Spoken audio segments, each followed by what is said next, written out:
sisters and brothers, I popped over to Melva's table over there. She's got some great buttons, and I decided that I wanted to make my comments based on her buttons. So the first one is peace. And thank you to all of the labor activists who for decades have been part of a great peace movement in our city and globally. We say no to war. We understand the costs of war. And so we're here today also for peace globally and also in our own community. Secondly, women make our union strong. Here's to all the women activists and to remembering our history of the women who died in the fire in New York City so many decades ago, and that is now part of International Women's Day. So here's to women's leadership and to Joey, the first leader of the Vancouver and District Labour Council. All power to you, Joey.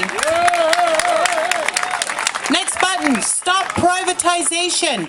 This is very much part of Stephen Harper's agenda, is privatization. And I want to say to the sisters and brothers from PSAC, we know that there's a huge issue coming in this country when the Conservatives said that there's going to be $11 billion in cutbacks. So we're here to stand up for public services, for public delivery, whether it's healthcare, whether it's EI, whether it's for seniors, whether it's public services generally, and to say no to privatization and no to laying people off and cutting those basic essential services in our country. Absolutely. Next one, double the Canada pension.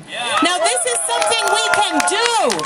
This is something we can actually do. You know, I think a while ago we thought it wasn't achievable, but during this campaign we've seen issues like the protection of people's pensions really come forward. And so we've got to get out there tomorrow and make sure that this is an issue after the election, and to say that workers and all people deserve to have a living wage and also a living pension. And so yes to the doubling of the Canada pension.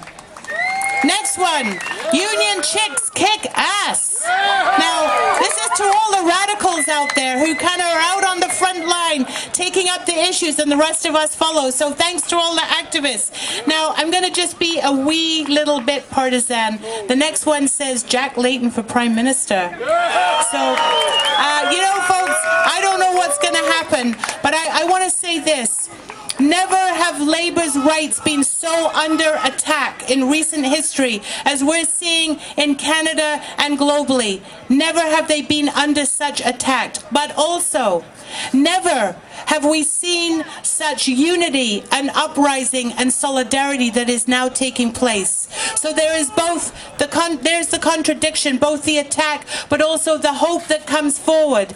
And so let us try and imagine that if every worker in this country voted tomorrow for their own interest and for equality for all workers, imagine what this country would be like. And so that's what we've got to do, is move forward. I know tomorrow is election day. I know all of you are probably engaged in one way or another, but I want to say on this May Day, let us be strong. Let us have hope. Let us have that sense of solidarity that is amongst us, even though we have differences, we have different perspectives, we have different backgrounds and histories. Let us be united on this May Day, that we will go forward in this country and we will not allow the Conservatives to roll back the rights that have been fought for in